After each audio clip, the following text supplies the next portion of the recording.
Alright guys, we're going to take you around and start down by the creek and we'll talk about the impacts that activities in the watershed have on the creek, not just what you guys have already looked at, but on the human aspect. What it takes for us chemically, mechanically, hydraulically to make that water safe for you guys to consume at home. And we got a couple of handouts. Charlie actually has a summary of, it actually kind of falls in line with how this plant works. And then I've got some color books for you. No, actually they look like color books, but there's a lot of good facts, water facts in these. I may not have enough, but you know how they used to say share if you don't have enough. You can even walk by me as you go. We're going to go that way down the steps. all right, let's go. I'll get him going. Back to school, but I worked on wells and then I went back to school and retrained for it. What did you major in, or whatever? I actually did in Albany. I did Lynn Benton. It was a water wastewater class. It's actually associate science what I got. So because without that, I didn't know any of the buzzwords. I really couldn't break into it. So community college. Yeah, and that's kind of the cool thing about this is a 2-year degree. We'll get you here. Really? So you'll need some experience. I went up to Tillamook and I worked in Tillamook for a couple of years. And got some experience in a small little plant. But, yeah, ended up here. It's really awesome. How many people work up here? 4? That's it? Yeah, supervisor and 3 of us. Who's this? One of us is on call all the time. I take This it. trough, the fish can come up. The intake is actually right in the very center of that, where there's a slot. There's screens down in there. There's also gates that will lift up and down so we can change the level. But the water intake's through that center piece there. And we get all of Lincoln City's drinking water from It that? falls down in, and then there's pipes that go underground here. And then there's a gallery inside of here, a large open area in here. Nice try being in the budget. Yeah, it's been there for a while. Got it. It's 17 minutes total. I've got to get 17 minutes total, and we have to get out of here. And you gotta go pro. So let's just kind of move along. Well, we got more people coming, right? There's a few girls in the bathroom. Let's get started. And someone can run those guys through that. You can watch the video and catch up. All right, cool. All right, so I'll run you guys through. We'll get up to you. You guys can come down and put the. So essentially, the water starts here. It comes down out of the whole watershed up there. Comes down here. At this point, we go down to the screens. Ends up underneath of this building. And there's pumps under there. There's 4 pumps in there. Pump it up to the ramp. We can control those pumps. We pump different amounts of whatever we need to do. To add on what Rob's saying, also we have what's known as an infiltration gallery. It's pipelines that are laid underneath the creek, and the creek bed itself adds as like a pre-filter to the water coming down the creek.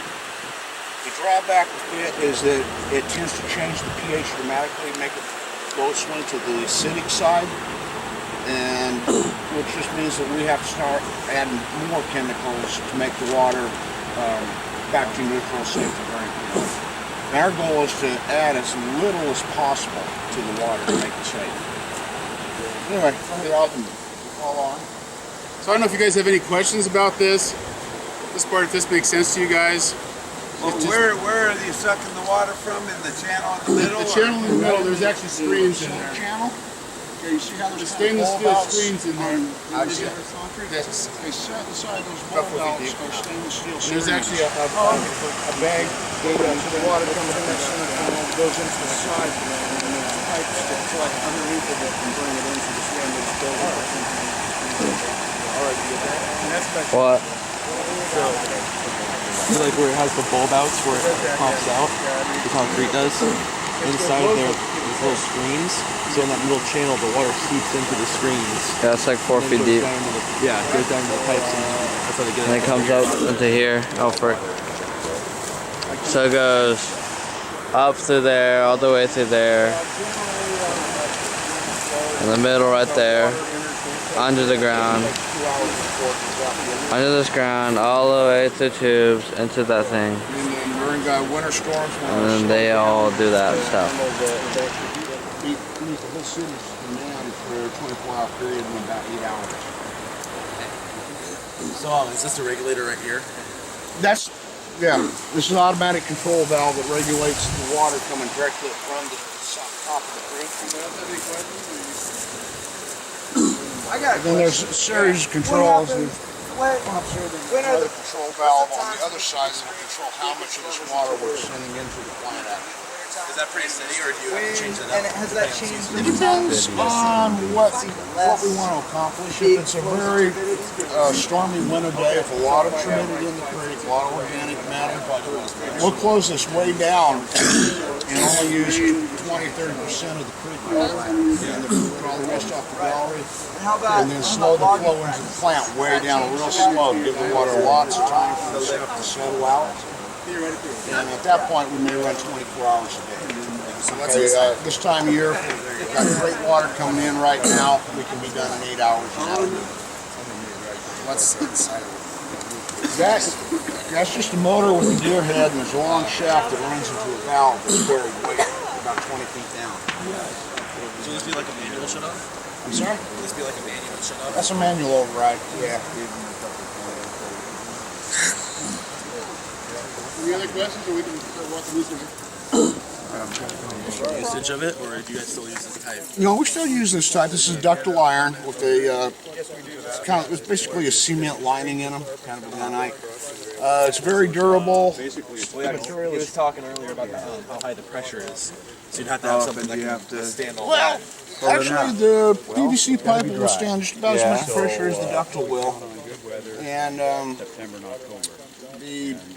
PVC typically is cheaper, except when oil prices go way high, then the price of the PVC pipe goes way high up also. Yeah. So it kind of just depends what budget is at the time. It depends on a lot of factors. Yeah, how much is the cost of oil right now? What generally ductile iron pipe you won't use in smaller diameter applications. I can kind of tell. Are you sticking it underwater? Oh, he is going to stick it underwater. Well, that right there is kind of rain. What this is It looks so weird. There's one all the way over there. There he is. I think you killed it. Ah! Was he smiling? Yeah. That was like Graham getting on the screen you can see is about a 4-foot bed of plastic beads.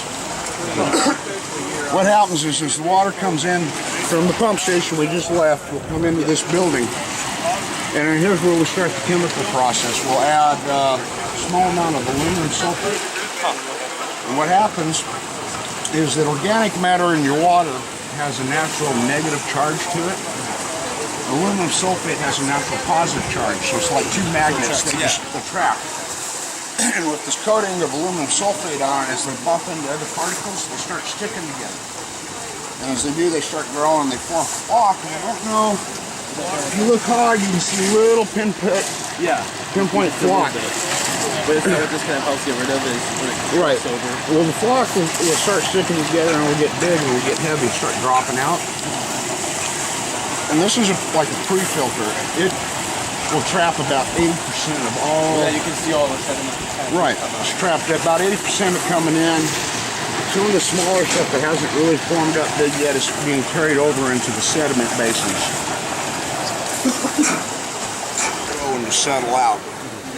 So by the time it gets down to the final filters, you're seeing maybe a tenth of what you see here on that far end. And then the filters are mixed media with, there's support gravel, pea gravel, a heavy red garnet sand. It's real high density. Well, what it does, there's a high density garnet sand, and then there's a lighter sand on it, and then anthracite coal. And they all have different densities, and they pack together. And as the water passes through it, these particles that are in the water are trapped in the small voids between them. And that starts the process down through this maze, and then at the other end it transitions onto the filter. Oh, almost tripped over. It traps a bunch of the bad particles. I don't know if it's this thing. So if you look at the diagram over there, I don't know if you can zoom on it.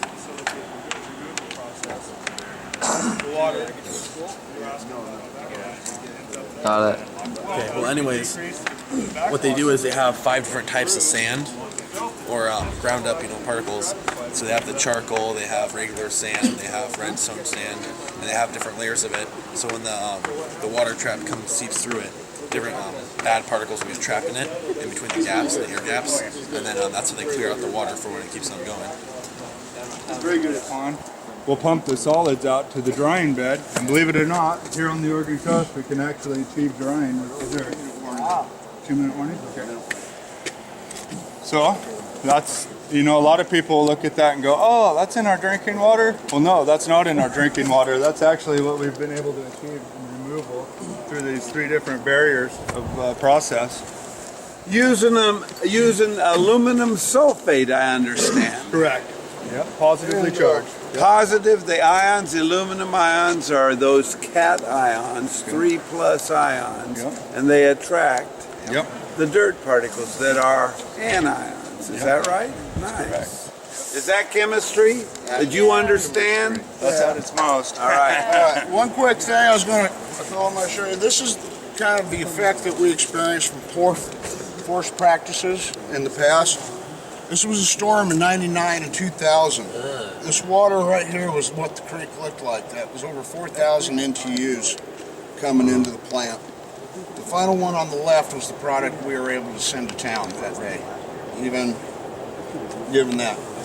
And an example of what happens in the watershed when things aren't properly maintained that was one of the typical slides that winter that happened all throughout the watershed. And all was due to poor logging practices, no culvert road maintenance, and it was a devastation to our watershed that lasted probably a decade before it finally started to heal up. We still see results And from we it. still see some results from it, but not near as bad. So I guess my message to you would be, in the future going ahead, always be conscious of your environment and what you're doing to it. It's right with your quote to get us started. That's right. Look at where the scars are. Yeah. All right, let's hear it for the water treatment plant. And we need to head out. Go right. Good feel. Was it good? Was it good? Yeah. Was it all right? You had fun? All right, there's Denise, our bus driver. And hey. And we are waiting for them to get off. They're supposed to be quick about this. Yeah, there comes Sam and Justin and Brandon. Yeah, Seamus. All right, Zane. All right. Thank you again.